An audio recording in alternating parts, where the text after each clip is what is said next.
Bueno, estamos en la segunda parte con esta interesante conversación y conociendo también parte de la trayectoria del maestro Lucas Estrella, y Juan va a seguir con su pregunta.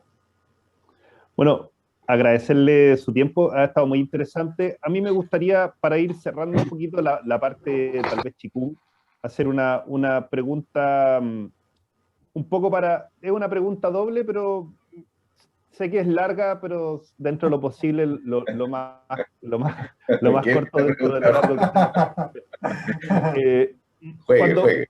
precisamente cuando usted dice que la palabra chi o cuando se habla de chikung, hay varios tipos, no sé, un chi más perimetral, un chi más interno, hay distintos tipos de energía, tal vez si usted pudiese uno describir eso de manera breve o como a usted le parezca, y lo otro que me parece muy interesante cuando usted menciona varias veces yin yang, muchas veces cuando se habla de kung fu la gente habla del yin yang, pero se habla poco de Wu Wei, que es lo que contiene el yin yang, hasta donde tengo entendido. Si estoy equivocado, por favor, también corríjame. ¿Qué podría hablarnos un poco de los distintos tipos de chi y del vacío o el vacío que contiene? No sé cuál es la traducción exacta para también entender el yin yang de las energías mismas. O sea, estas mismas energías que son parte del chi o fases del chi, tal vez, están contenidas en otra cosa. Entonces, sé que es una pregunta más o menos larga, pero aprovechando su expertise en el tema y para cerrar la parte chikung, tal vez si pudiera más o menos contestar eso, por favor. Encantado, encantado. Lo primero que uno debe tener en cuenta es que la energía es una sola. Uh -huh. Ahora, de acuerdo a su función, de acuerdo a su localización, desde una perspectiva pedagógica, uno dice, a esta parte de la energía le vamos a llamar así, a esta parte de la energía le vamos a llamar así, pero la energía es una sola, eso es lo primero.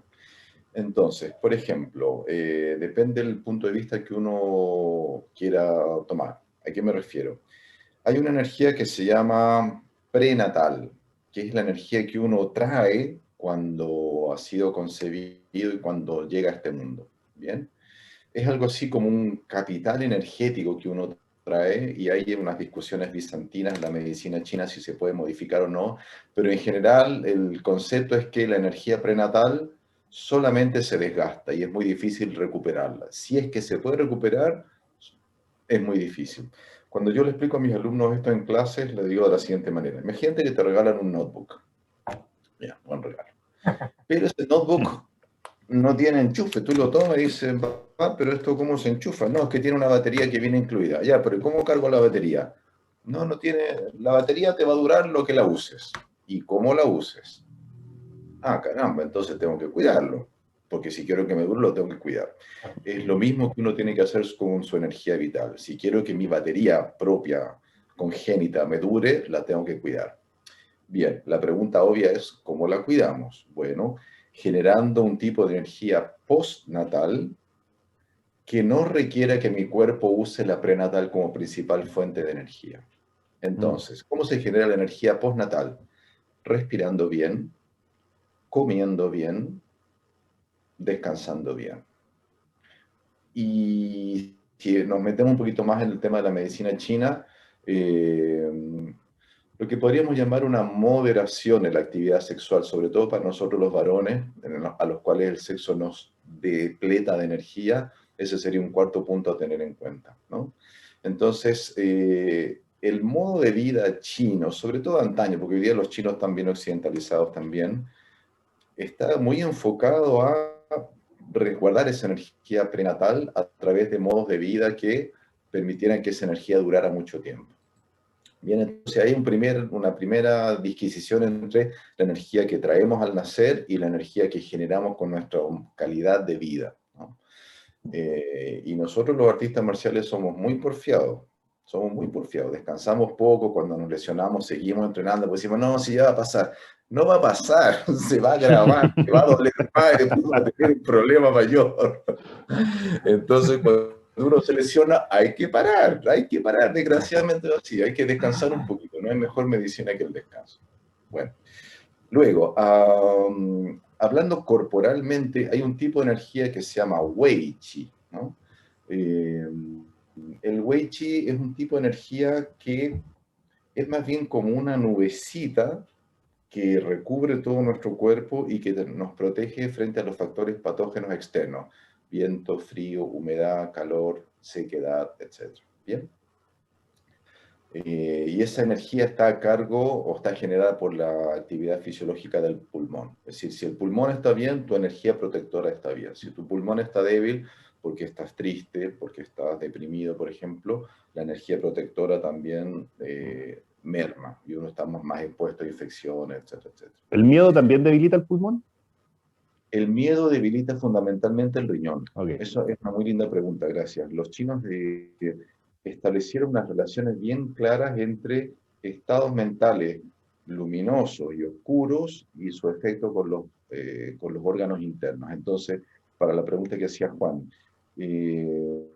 si pensamos en qué cosas nos debilitan, teniendo presente que queremos tener una buena calidad de energía postnatal, ¿no es cierto? El miedo daña los riñones. Daña los riñones en el sentido que merma su caudal energético, en ese sentido. La rabia daña el hígado, la tristeza daña el pulmón, la euforia, la alegría desorbitada, la mente dispersa daña el corazón. Y la preocupación, la rumia, el darle vuelta a las cosas sin lograr salir adelante daña el vaso, que en la medicina china es parte del sistema digestivo. Pero también hay que ver el lado positivo de las cosas, el lado yang, digamos. Es decir, cuando el hígado está bien, uno es creativo, es capaz de planificar, de visualizar a futuro. Cuando el pulmón está bien, uno es capaz de estar en calma. Hay gente que no es capaz de estar en calma y que está siempre arriba de la pelota. Entonces el pulmón dice, no, tranquilo, respire, céntrese, cálmese. Es una cosa. Cuando el corazón está sano, naturalmente la emoción que surge es la alegría sana, el congregar, el compartir, disfrutar el cariño, el amor de, en fin, pareja, lo que sea. Cuando el vaso está sano, uno tiene la capacidad de analizar. Tomas una idea, la analizas y dices, ok, esto no me sirve, pero con esto sí me quedo. Eso es también una capacidad que da el vaso. Entonces vemos cómo los órganos tienen efectos fisiológicos, pero también tienen influencia sobre nuestra mente. Bien, vuelvo un poquito atrás para retomar la idea. En contraposición con esta energía superficial, el Wei Qi, hay energías que son internas del cuerpo, como por ejemplo el Qi, que es nutritivo, que viaja a través de la sangre, ¿no? Entonces uno se puede preguntar, ¿por qué el Qigong es tan interesante para reparar lesiones? Porque en la medida que respiramos bien y nos movemos bien, zonas que estaban bloqueadas energéticamente reciben sangre nueva, reciben sangre fresca. Con la sangre fresca viene oxígeno, con el oxígeno y la sangre vienen nutrientes. Y entonces los tejidos pueden tener el tiempo y la condición necesaria para repararse, ¿no? Que es un poco lo que hacen también los traumatólogos modernos hoy día cuando te inyectan plaquetas, ¿no? Que es lo que hacemos cuando ponemos ventosa.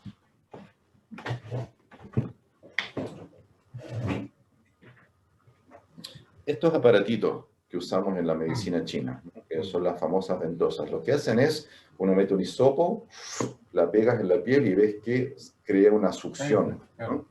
Entonces lo que hace es que llega sangre, y esa sangre que llega a ese lugar donde estás adolorido o dañado, contribuye a poner en marcha los procesos regenerativos que el propio cuerpo tiene. Si finalmente lo que hace la medicina china es potenciar las capacidades que tu cuerpo tiene, ¿no? A menos que estemos hablando de fitoterapia, donde ya, bueno, estás ingresando moléculas a tu cuerpo que van a tener un efecto u otro.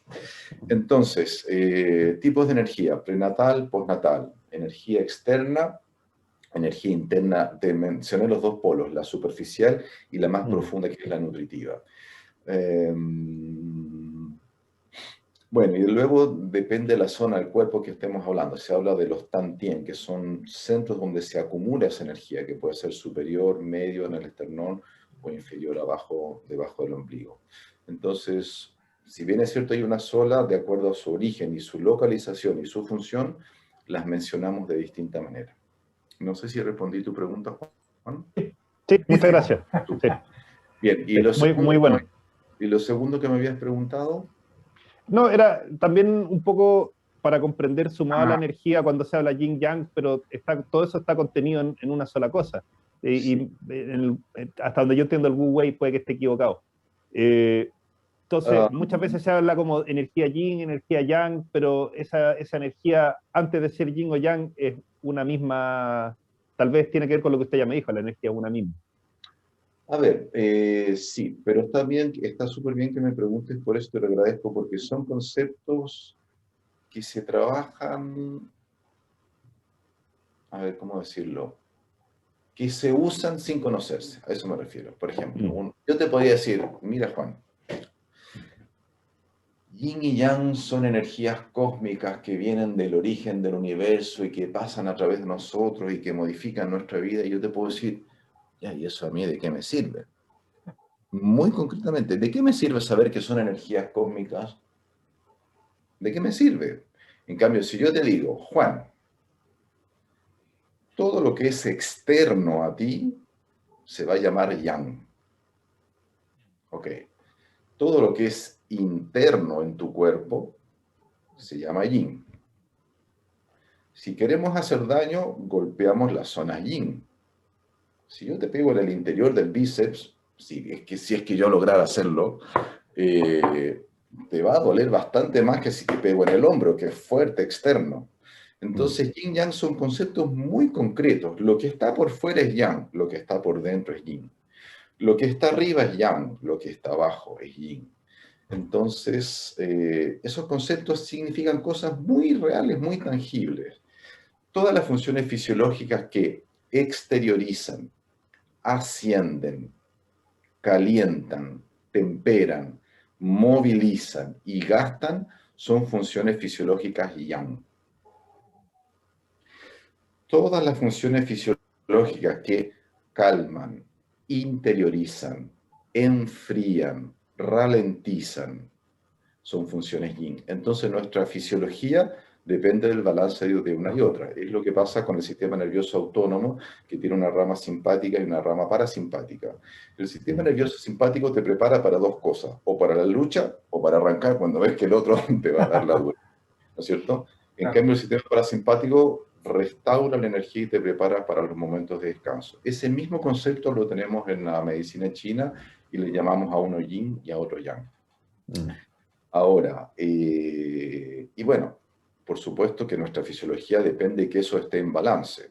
Y te voy a poner un ejemplo así muy burdo. Si el tránsito intestinal está muy acelerado, vamos a tener diarrea. Lo que hay que hacer es ralentizarlo un poco. Si el corazón está muy acelerado, vamos a andar con taquicardia. Lo que hay que hacer es calmarlo un poquito. A la inversa, si el corazón apenas late débilmente y no bombea sangre a las extremidades, hay que tonificarlo y fortalecerlo. Entonces siempre estamos buscando en medicina china y en Qigong un balance entre una cosa y otra.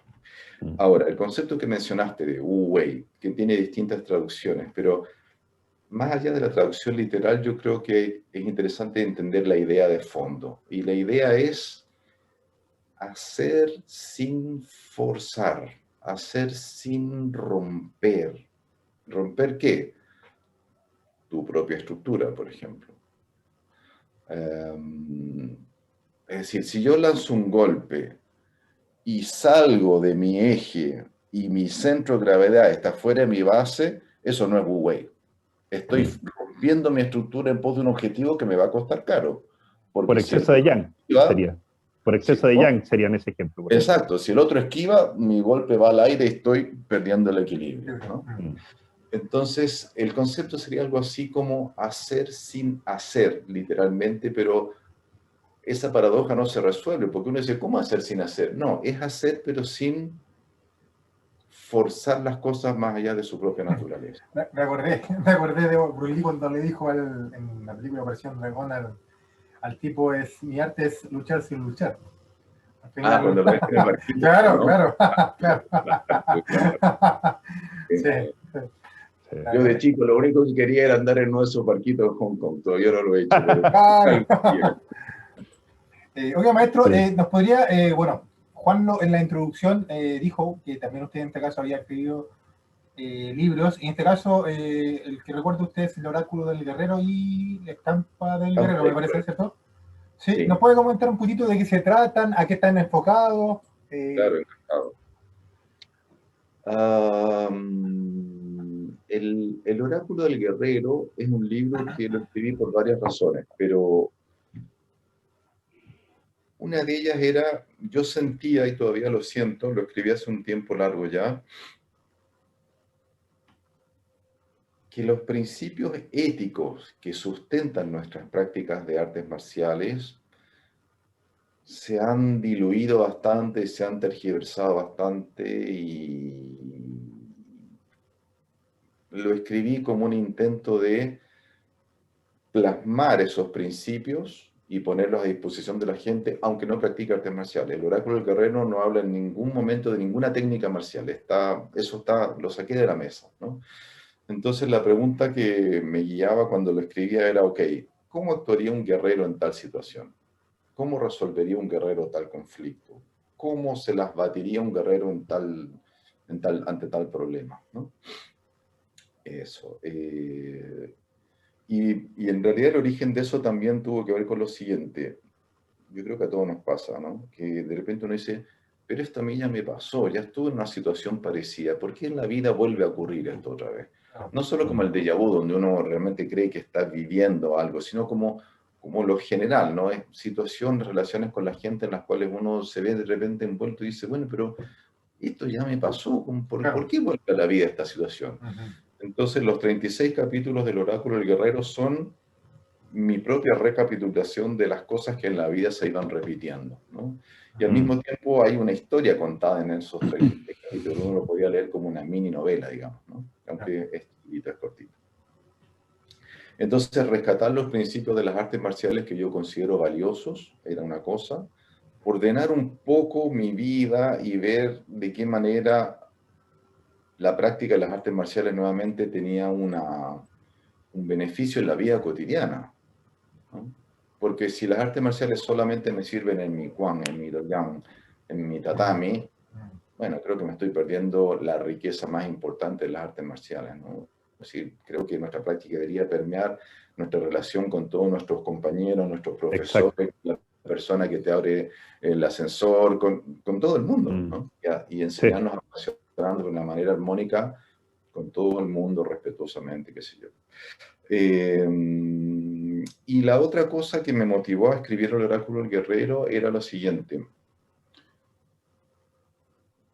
En general me pasaba que leía cosas o escuchaba conferencias, qué sé yo, y decía, bien, todo eso es la experiencia de otra gente, pero ¿qué es lo que me pasa a mí con todo eso? ¿Qué es lo que yo puedo decantar de lo que yo mismo he vivido? ¿Cómo hacer finalmente que el conocimiento que tengo venga de mis propias entrañas y no sea repetir lo que alguien más dijo? Porque claro, yo tengo aquí una biblioteca para decir, bueno, en el budismo, en las cuatro joyas, pero si no pasa por mi propia experiencia vital, estoy repitiendo un cuento, nomás un discurso. Entonces quería hacer una fusión entre la enseñanza de las artes marciales y lo que había sido mi vida hasta ese momento y cómo ambas cosas se podían engranar y además servirle a otra persona para, bueno, entender un poco lo que está pasando y tomar decisiones que podrían ser adecuadas, ¿no es cierto? El oráculo que yo escribí no es un oráculo en el sentido de predecir el futuro, sino está enfocado en el presente. ¿Qué está pasando ahora? ¿Qué estoy viviendo ahora? A veces uno está tan metido en sus cosas que no es capaz de tomar un poquito de distancia y entender lo que ocurre, ¿no? Así que eso. Y el oráculo es un libro bastante orientado al hacer y es bastante imperativo, podríamos decirlo. Haz esto, haz lo otro, busca al hermano, descansa, en fin, tiene varios capítulos con distintos temas. Y El Estampa de Guerrero fue un libro que fue una profundización en la investigación del camino al guerrero y está orientado más bien al hacer. Y el nombre del libro alude a la idea de cuando uno ve una estampa, un porte de alguien, ¿no es cierto? La imagen de alguien, ¿cómo reconoce que es un guerrero? Entonces me dediqué a desglosar un poquito el concepto de qué significa ser guerrero, qué atributos tiene un guerrero. El primero está más orientado al hacer, el segundo está más orientado al entender y comprender, y que son finalmente dos cosas que van juntas, obviamente. Si hago sin comprender, me voy a equivocar. Si comprendo y no hago, soy infructuoso. Entonces, Claro. bueno, entendimiento y acción son cosas que creo que van bien de la mano. ¿Son 36 capítulos por algún motivo en el oráculo o son los que se dieron? Por el número 36 le pregunto. Sí, son los que se dieron, son los que encontré dentro de las cosas que yo había vivido. A lo mejor podría ser más, pero 36, en realidad son 35, porque el primero y el último son el mismo, porque tiene este sentido de circularidad de la vida, ¿no? Esa sensación de que la vida vuelve por ciertas cosas, y en el aprendizaje y nuestro desarrollo como personas, pasamos por lo mismo, pero lo ideal es que sea una espiral. Okay, pasamos, pero subimos un poquito. Pasamos por lo mismo, pero subimos un poquito. Sí. Es interesante la espiral como sistema de enseñanza, también es muy útil. Le muestras a un estudiante algo simple. Un tiempo después se lo muestras un poquito más complejo y después le permites que lo aplique. Entonces vuelve sobre lo mismo, pero siempre estás agregando un delta que va sumando a nuestro favor. Sí, sí. Y cuando un estudiante vuelve después de un año a ver lo básico y lo entiende de otra manera, ahí también se puede apreciar eso mismo. Claro, fíjate que a mí me gusta mucho cuando llegan alumnos nuevos a la clase, porque casi siempre lo hago, le dedico esa clase al alumno nuevo y vuelvo a las cosas más simples, más básicas, más fome, más aburridas, pero que son lo esencial, sin lo cual el resto de la técnica no puede desarrollarse. Entonces, es un lindo ejercicio para todo el resto que ya lleva tiempo practicando, decir, ok, pero ¿dónde partimos? Nuestro primer día fue así, pararse, distribuir el peso, alinear la columna. Sí, perdón, la autorreferencia, pero en mis clases de Silata hago lo mismo, y la primera clase les digo, este es el secreto, para que no lo sepan desde ahora, este es el secreto, pero lo van a entender después. Pero el secreto precisamente es esa base. Después todo se construye sobre eso. Qué importantes son las bases de las artes marciales, ¿no? Sin eso, y a veces las pasamos de largo, como, ay, qué lata, otra vez lo mismo, pero sin eso no tenemos nada. Si no tienes una buena postura, no puedes construir casi nada. Postura, movilidad, en fin. Sí. El haber escrito los libros, ¿le cambió su propia percepción de las artes marciales después? No, mi propia percepción de las artes marciales fue cambiando en la medida que fui viajando, estudiando y siendo golpeado. La experiencia, claro, es la experiencia. Pero sí, por supuesto. Sí. Cuando de repente, una vez me pasó hace unos años atrás, tenía un alumno muy fuerte. Yo no soy un tipo particularmente fuerte. Y bueno, haciendo sparring con él en la clase, me puso un puñetazo que estuve medio ciego del ojo 3 días. Y yo dije, chuta, algo está fallando en mi guardia, porque me metí. Sí. Claro. Entonces, sí, una vez me semi-noquearon y yo dije, ya, algo falló en mi defensa aquí, porque caí sentado de poto y dije, ya, para, esto es suficiente. Entonces, de esos momentos he aprendido muchísimo cuando me han golpeado, cuando falló mi defensa por algún motivo. Eso es muy interesante. Además que he tenido la suerte, he tenido la fortuna de que ha sido en espacios con amigos, practicando, es decir, espacios que son protegidos. Afortunadamente nunca me pasó eso en una situación real de pelea y toco madera, espero que nunca me ocurra, ¿no? No quisiera pasar por eso, la verdad. No quisiera pasar por eso. Hablando de amigos y entrenamiento, yo tengo una alumna que se llama Verónica Vergara, que lo conoció a usted, entrenó hace muchos años atrás. Claro, ella me dijo que hiciera la mención, que si no me va a retar ahí. Hace muchos años atrás vivió en Santiago, lo conoció a usted y entrenó con usted, así que ahí, para que le mande un saludo. Bueno, en tantos años de hacer clases, los nombres se me olvidan, pero siempre me acuerdo. Siempre, sí, yo creo que si la ve se va a acordar. Ella lleva harto tiempo entrenando conmigo. Lo otro que yo le quería comentar, que a mí me da mucho sentido, bueno, usted nombró que, no sé si tiene que haberlo leído, a lo mejor lo vio el Tao Jeet Kune Do. Y el Tao de Jeet Kune Do para una persona que piensa que aprender el sistema mismo está equivocado, porque prácticamente son conceptos y filosofía y conceptos que se van escribiendo en párrafos cortitos, no sé si usted lo ha visto. Sí. Claro, entonces hay muchas personas que creen, que a mí pasa en mi sistema, en Juan también le pasa, sobre todo aquí en Chile, bueno, usted también está acá, así que más o menos conoce el ambiente como es, que ven un libro, ven una revista, o a veces pasa el tema mismo, son artistas marciales de dedo índice, que les mandan certificaciones de otros países, que me gustaría, porque usted es una persona muy racional y de internamente, o sea, tiene un trabajo interno muy profundo, por ende me gustaría su opinión de que, qué opina del trabajo que no tiene, en este caso, no es un verdadero trabajo para poder entregar herramientas reales a los alumnos aquí en Chile. No se hace el trabajo, que es una palabra muy, muy importante, porque, por ejemplo, Juan, siempre coincidimos que decimos que los alumnos que acceden a estos maestros, estos típicos maestros que al final saben muy poco o no hacen nada, tienen la culpa porque son esos mismos que buscan un trabajo cortito, no son flojos, como decía Juan la otra vez, no les gusta trabajar para llegar a un trabajo constante, más a lo mejor para un sistema interno como el que hace usted, en el cual se necesita paciencia. ¿Qué opina usted?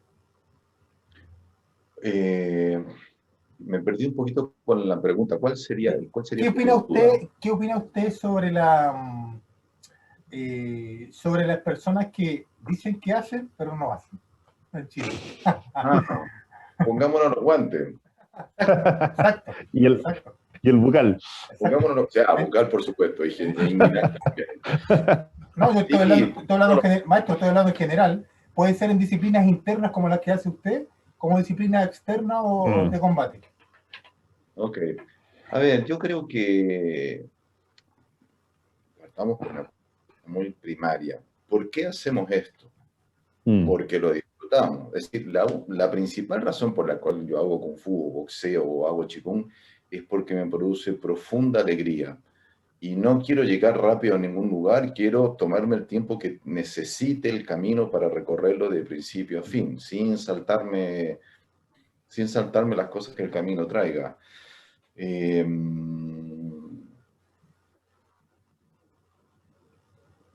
que a lo mejor hay Yo una falta un poco de cultura deportiva o marcial? Porque aquí en Chile... faltan muchas cosas, faltan muchas cosas. Imagínate, por ejemplo, en la universidad, yo estudié biología, como les contaba, y mis compañeros se burlaban de mí y me decían el deportino, pero un calificativo despectivo, como el deportino, es decir, era mal visto hacer deporte, mi compañero el único que entrenaba, ni siquiera digo deporte, sino, ni siquiera digo arte marcial, deporte nadie más hacía. Es decir, la pichanga típica del domingo, pero entrenar seriamente nadie lo hacía, entonces yo era el deportino. Falta cultura deportiva en Chile, sí.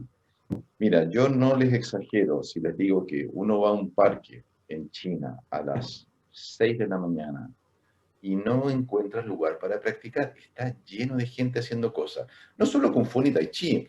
A los chinos les gusta bailar, les gustan mucho los juegos con cintas y cosas por así. Los parques en las mañanas son tan entretenidos porque están llenos de gente moviéndose, haciendo deporte. Les gusta mucho el badminton y juegan mucho un juego bien entretenido que le pegan con los pies a una plumilla chiquitita y son, pero expertos, pam, pam, pam, se ponen en círculo y la plumilla va saltando y solamente le pegan con los pies.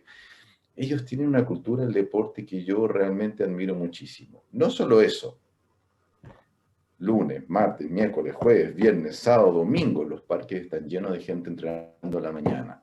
Es más, tú vas al parque a la tarde, a las 6 de la tarde, cuando la gente salió del trabajo y la gente se va de la pega al parque a jugar, a pasear, a remar, a entrenar de nuevo.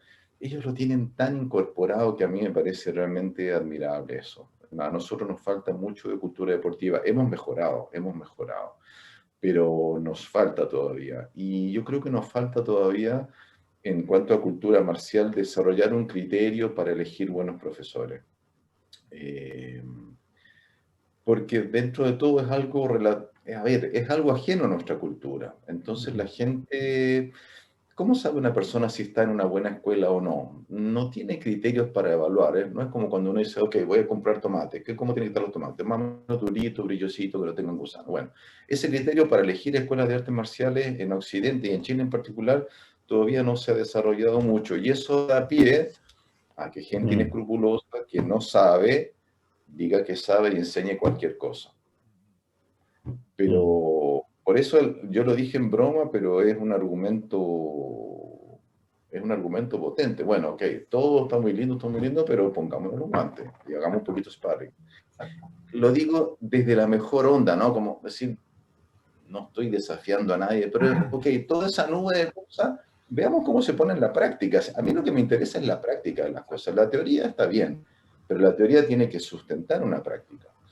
Y creo que ahí nos falta mucho. Ahora, afortunadamente, hay mucha gente que está haciendo un trabajo súper serio de formarse con buenos profesores, de viajar a Asia, de volver, de traer profesores de Asia acá a dar seminarios. Y bueno, todos nosotros seguramente lo hemos hecho y sabemos el esfuerzo que eso significa. Claro. Traer un profesor, pagar el pasaje, atenderlo mientras está, ver si los alumnos se inscribieron, si cubren los costos del seminario, son cosas que todos nosotros pasamos, pero es en pos de crecer en nuestras propias artes, ¿no es cierto? Así que hay gente haciendo un trabajo serio y eso es súper destacable y hay buenos referentes. También es verdad que es un poco más fácil hoy día viajar que antes, ¿no?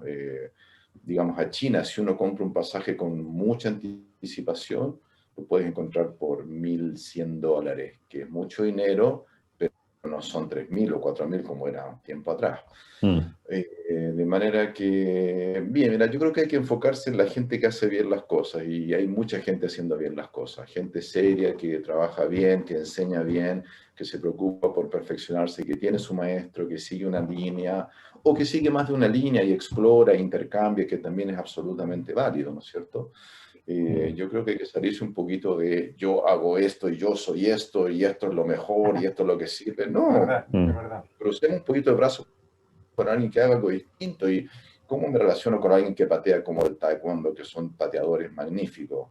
Bueno, tendré que ver cómo ajusto mi distancia. ¿Cómo me las bato con alguien que me va a buscar derribar y llevarme al piso? Bueno, en la medida que uno está sometido a esas situaciones de inestabilidad, el arte crece. Si uno se queda ahí quietito con su burbujita, claro, puede seguir toda la vida repitiendo lo mismo, pero pensemos, antiguamente eso no era así. Antiguamente no era así. Yo tengo un amigo muy querido, César, que es profesor de karate en Uruguay, que es un tipo muy lúcido, muy lúcido. Y él escribió un post el otro día. Decía, antiguamente los guerreros iban, viajaban, se enfrentaban, cruzaban espadas con otros, peleaban, se hacían amigos, se separaban, recorrían los países buscando dónde aprender. Y César decía, hoy día somos empleados de oficina de 8 a 3, 8 a 6, y estamos en nuestra oficinita y no nos cruzamos con nadie. ¿Qué pasó con lo que éramos antes los artistas marciales? ¿Qué pasó con esa generación? No sé.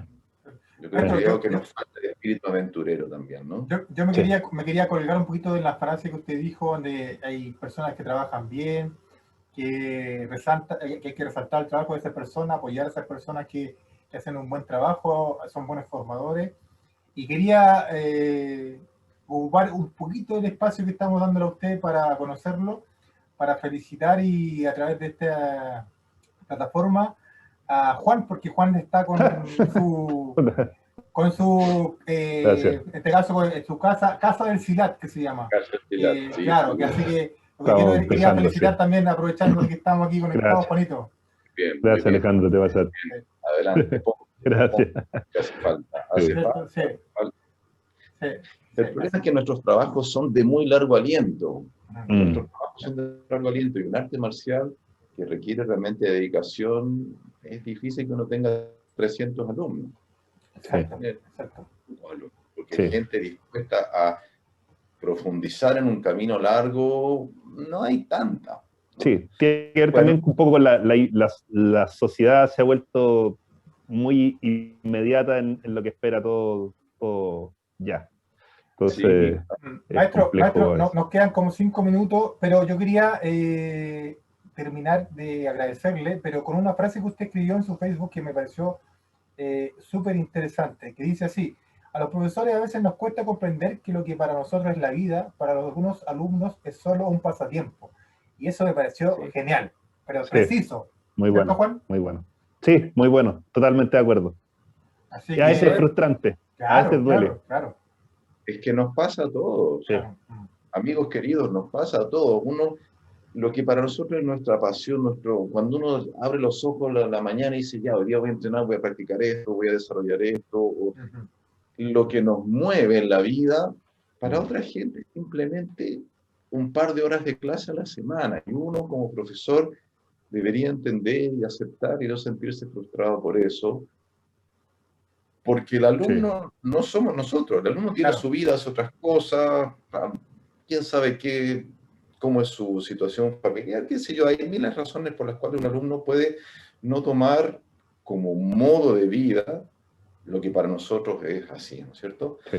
Y uno debería ser comprensivo, por supuesto que respetuoso con eso, y darle libertad a los alumnos que hagan su vida. Fíjate que yo me fui del lado de un profesor, cuyo nombre no voy a mencionar, porque todo el tiempo me estaba extorsionando y chantajeando para que practique más y más y más. En un momento yo le dije, mira, acaba de nacer mi hijo.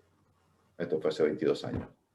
Estoy completamente enamorado de mi hijo y mi tiempo es para él. Sí, prioridades. En ese momento, mi primer hijo, un bebé precioso, estaba feliz con él. Obviamente dejé un poco de lado la práctica y me enfoqué en mi hijo, que era lo que yo quería hacer. Y eso es respetable y un profesor lo tiene que entender. Y nosotros no podemos adueñarnos de la vida de nuestros alumnos, ni chantajearlos, ni hacerlos sentir mal, porque hay que respetar las decisiones de cada uno. Tienes 2 horas a la semana para practicar conmigo, maravilloso. Pero cuando estamos juntos, practicamos. Si practicamos, practicamos. Lo que hagas el resto del tiempo es tu vida, es tu decisión y está todo bien con eso mientras sea un buen tipo, más o menos, ¿no? O una buena persona. Bueno, maestro, yo le quería agradecer el tiempo. Yo he aprendido muchísimo con Juan. En una gran conversación con usted. Esperamos que poder tener otra, porque yo creo que hay muchos temas que quedaron muchos pendientes. Claro, que podemos seguir.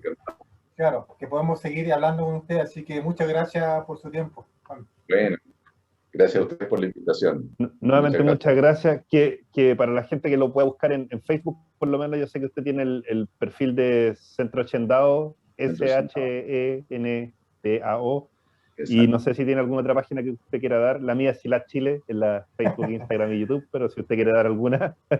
En Instagram me encuentran como Lucas Estrella Oráculo. Okay. Sí, ya, okay. Muchas gracias, maestro. Estuvo muy bueno, muy bueno. Bueno, y muchas gracias a la gente que ve el programa también. A mí me preguntaron otro día por la página de mi escuela. Bueno, mi escuela es Jet Kundo Cali Chile en Facebook, en Instagram y, bueno, mi nombre, Alejandro Carrera. Así que, maestro, muchas gracias. Muchas gracias. Bueno, muchas gracias. Que tenga una muy buena noche y estaremos en contacto. Gracias por la invitación. Buenas noches, muchas gracias. Buenas noches. Me hicieron pensar. Muchas gracias. Muy bien. Contra la cuerda. Muchas gracias. Chao, amigos, que estén muy bien. Chao, mucho. Que estén muy bien. Igual.